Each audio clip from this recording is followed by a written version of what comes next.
पाहिल्या आहेत, वेगवेगळ्या प्रकारच्या संख्या पाहिल्या आहेत, पूर्णांक संख्या वगैरे, बरोबर. अपूर्णांक सुद्धा आपल्याला माहिती आहे. दशांश अपूर्णांक सुद्धा आपण संकल्पना स्पष्ट करून घेतलेली आहे की दशांश अपूर्णांक म्हणजे नेमकं काय. काय दशांश अपूर्णांक म्हणजे ज्या अपूर्णांकाचा छेद कसा असतो, छेदामध्ये 10च्या घातांकित संख्या असतात, बरोबर. म्हणजे जसं की छेदामध्ये 10, 100, 1000, इथे डबल झालं, ठीक. अशा प्रकारच्या संख्या छेदामध्ये 10, 100, 1000, 10च्या पटीतल्या किंवा 10चा घात असलेल्या म्हणू आपण, काय म्हणू, 10चा घात असलेल्या संख्या असतील तर त्या अपूर्णांकाला आपण कोणता अपूर्णांक म्हणतो, दशांश अपूर्णांक म्हणतो, बरोबर. आपण बघू आता 10च्या घाताने गुणाकार. जर अशा दशांश अपूर्णांकाला आपल्याला जर 10च्या घाताने, 10च्या घातांकित संख्या म्हणजे कोणत्या कोणत्या, 10, 100, 1000, 10,000, समजला. अशा संख्यांनी गुणताना काय करायचं आहे आपल्याला, एक गोष्ट लक्षात ठेवायची की ज्या आता समजा आपली ही संख्या आहे 2.34 गुणिले 100, 2.34 ही कशी वाचायची आणि संख्या हे तुम्हाला सांगितलेलं आहे. याचं वाचन कसं करायचं, 2.34 2.34 केलं तर तुमचं उत्तर चुकू शकतं, कारण तुम्हाला परीक्षेमध्ये अशा प्रकारचा सुद्धा प्रश्न येतो की खालील संख्येचे वाचन कशा प्रकारे कराल. ऑप्शन दिलेले असतील 2.34 आणि तुम्ही 2.34 ला राईट केलं तर तुमचं उत्तर चुकलं, ठीक आहे. तर 2.34 गुणिले 100 असेल तर काय करायचं आहे, 1 वर जितके शून्य असते, 1 वर किती शून्य आहे, 2, तितके स्थान आपला हा जो शब्दचं चिन्ह आहे ते काय होईल, उजवीकडे जाईल. कुठे जाईल, उजवीकडे. आणि गुणाकार केलं की आपली संख्या मोठी होत असते. मग काय होईल ह्याचं उत्तर, हे अंक तेच राहणार, ह्या अंकात बदल होणार का, नाही. तुम्हाला माहिती आहे कोणत्याही संख्येला 1 ने गुणलं की ती स्वतःच संख्या राहते, बरोबर. मग आता इथे 1च्या पुढे 2 शून्य आहेत, आपलं काय होईल उत्तर, फक्त दशांशचे चिन्ह बदलेल, आपले त्या संख्येतले अंक बदलणार नाही, अंक बदलणार पण नाही आणि त्या अंकांचा क्रम पण बदलणार नाही. म्हणजे काय येईल, 2, 3, 4. आता हा जो पॉइंट आहे हा कुठे जाणार आहे, इथून 1, 2 इथे येईल, म्हणजे आपली संख्या काय तयार होईल, 1, 2 इथे शून्य येईल. हा दशांश चिन्हाच्या नंतरच्या शून्याला काही किंमत नाही, म्हणजे हे आपलं उत्तर काय आलं, 234, ठीक आहे. आलं लक्षात. दशांशचं चिन्ह 1 वर जितके शून्य आहे तितकं पुढे सरकवायचं, ठीक आहे. आता इथे बघा किती शून्य आहे, 1 वर 3 शून्य आहे. आपण इथे म्हटल्यास 4.9 घेऊ, 43.21 घेऊ. 43.21 ला आपल्याला कितीने गुणायचं आहे, 1000 ने गुणायचं आहे. आपले अंक बदलतील का, बदलतील नाही. काय होईल, फक्त 1 वर किती शून्य आहे, 3 शून्य आहे, त्याच्यामुळे हे जे दशांशचं चिन्ह आहे हे किती स्थान पुढे जाणार, 3 स्थान पुढे जाणार. 1, 2 अजून एक येणार, इथे करून बघू आपण.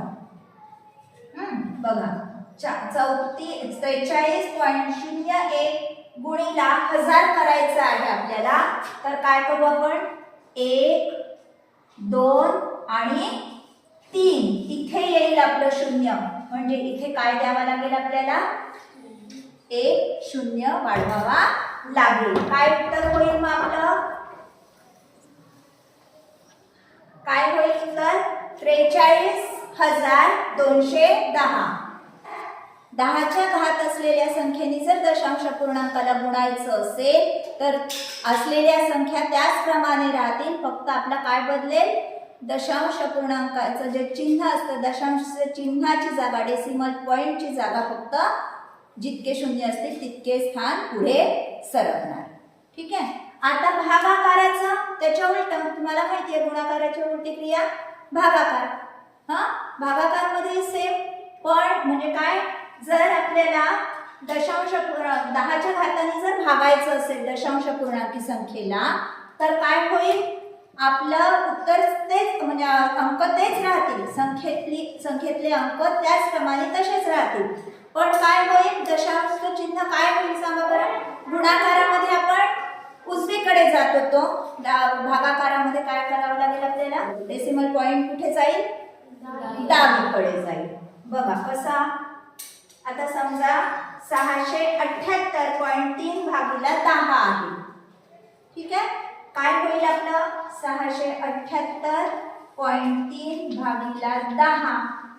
किती शून्य आहे? 1 वर 1. मग आता हा दशांश चिन्ह भागाकार म्हणून डावीकडे जाऊ की उजवीकडे? डावीकडे. किती घर? एकच घर. म्हणजे आपलं उत्तर येईल ह्याचं 67.83. आलं लक्षात? आता समजा दुसरं आहे. अशा प्रकारचे प्रश्न येतात. 678.3 भागिले 100. आता आपण 10 ने भागलं या संख्येला, आता 100 ने भागून पाहू. 678.3 भागिले 100. 1 वर किती शून्य आहे? 2. मग आता आपल्याला भागाकार करायचा आहे म्हणजे किती कुठे जाणार आपण? डावीकडे. किती शून्य आहे? 2. किती स्थान डावीकडे जाणार? 2 स्थान. 1 2. आपलं उत्तर आलं 6.783. अंक तेच राहणार, फक्त दशांश चिन्हाची जागा बदलणार गुणाकार आणि भागाकारामध्ये. केव्हा? जेव्हा 10च्या घाताने आपण गुणाकार किंवा भागाकार करतो तेव्हा.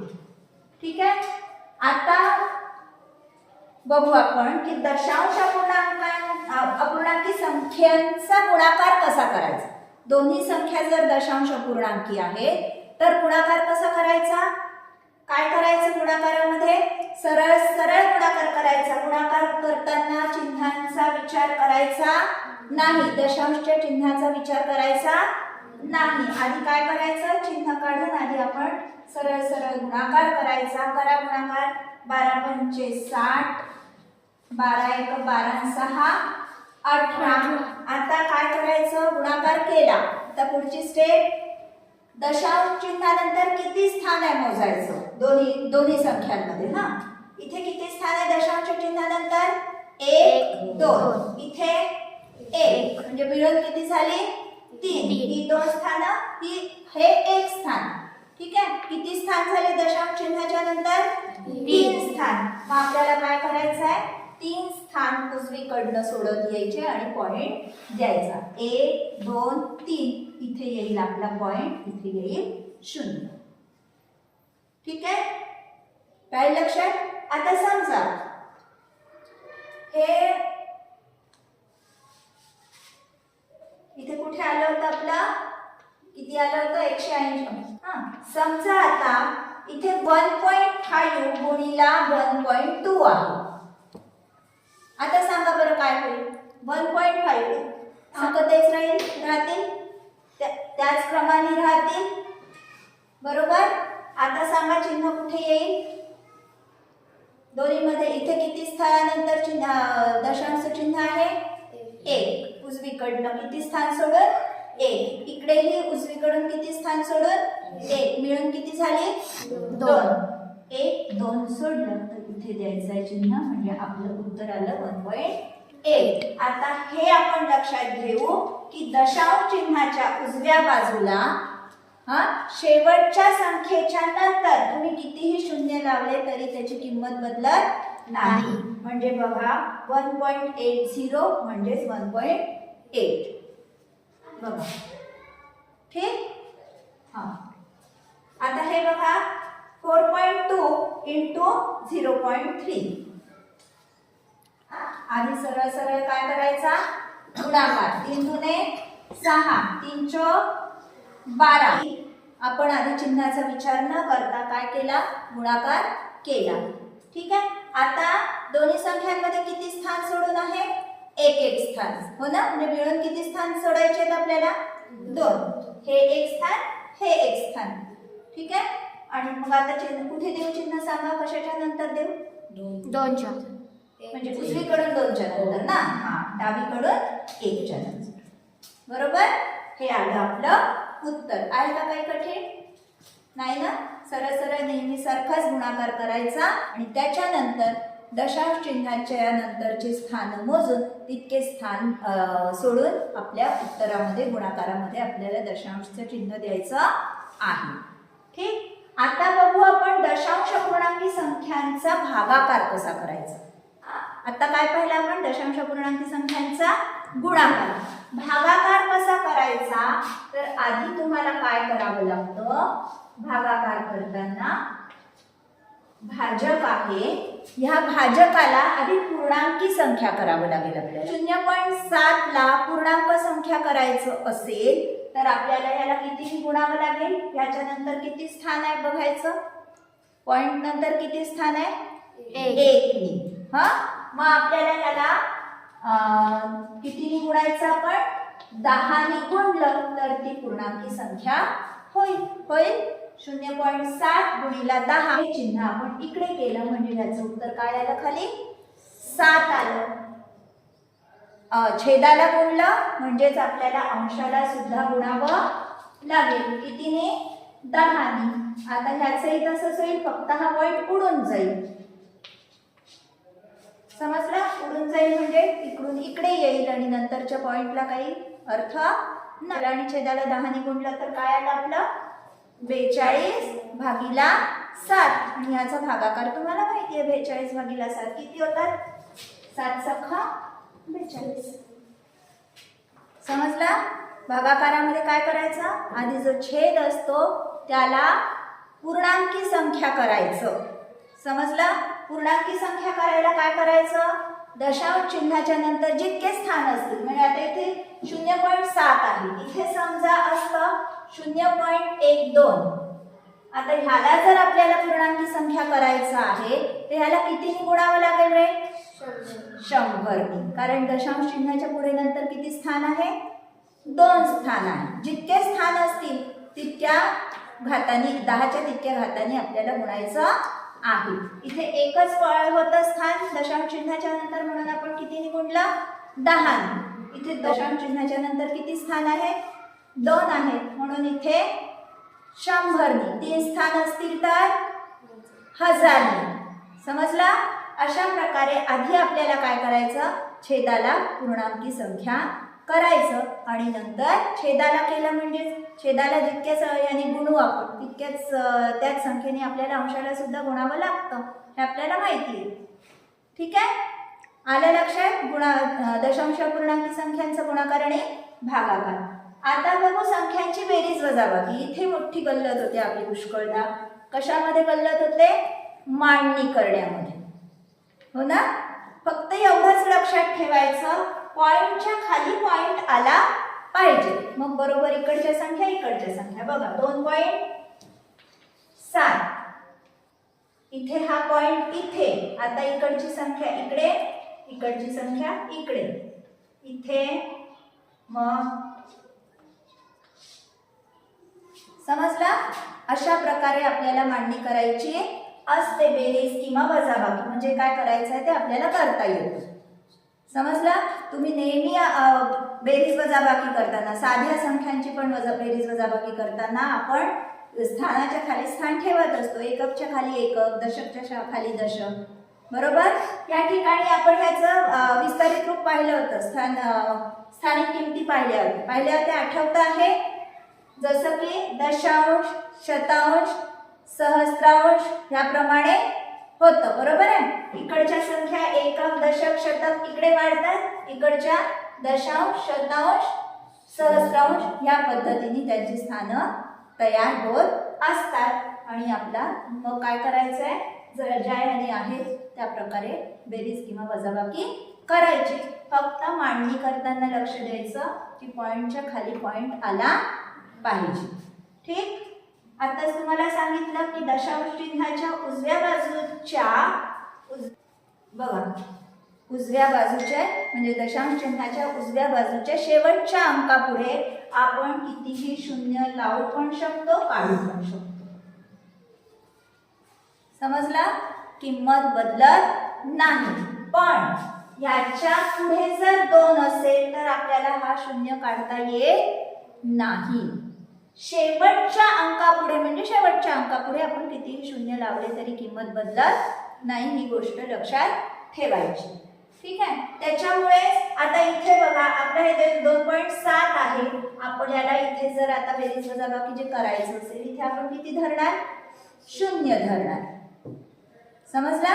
कारण किंमत बदलत नाही. हा हे माहिती आपल्याला व्यवहारी अपूर्णांकाच्या अंशाला छेदाने भागल्यास आपल्याला दशांश अपूर्णांक मिळतो. ठीक आहे. जसं की 3 भागीला 2 करून पहा. बे खाली उरला 1. आता इथे शून्य घ्यायचं आहे म्हणजे इथे काय घ्यावं लागेल आपल्याला? दशांशचं चिन्ह.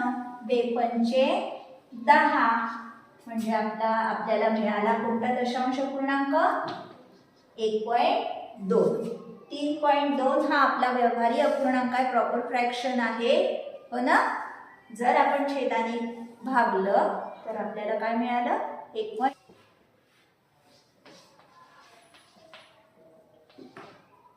4 मध्ये भाग जात नाही 5चा, त्याच्यामुळे आधीच आपल्याला काय घ्यावं लागेल? शून्य घेऊन पॉइंट घ्यावा लागेल आणि मग या 4चे समान 40 भाग, एकाचे 10 असे 4चे किती? 40 भाग करू आपण. मग आपला भाग जाईल तुकड्यांमध्ये. किती? 5 8 40. कोणता दशांश पूर्णांक मिळाला आपल्याला? 0.8. समजला? हे व्यवहारी अपूर्णांक, हे दशांश अपूर्णांक. ठीक. पुढच्या भागामध्ये आपण याच्यावर आधारित उदाहरण बघू. व्हिडिओ आवडल्यास नक्की लाईक, शेअर आणि कमेंट करा. आणि हो, सबस्क्राईब केलं नसेल तर अवश्य सबस्क्राईब करा, म्हणजे मी नवीन अपलोड केलेल्या व्हिडिओजचे तुम्हाला नोटिफिकेशन्स मिळतील. धन्यवाद.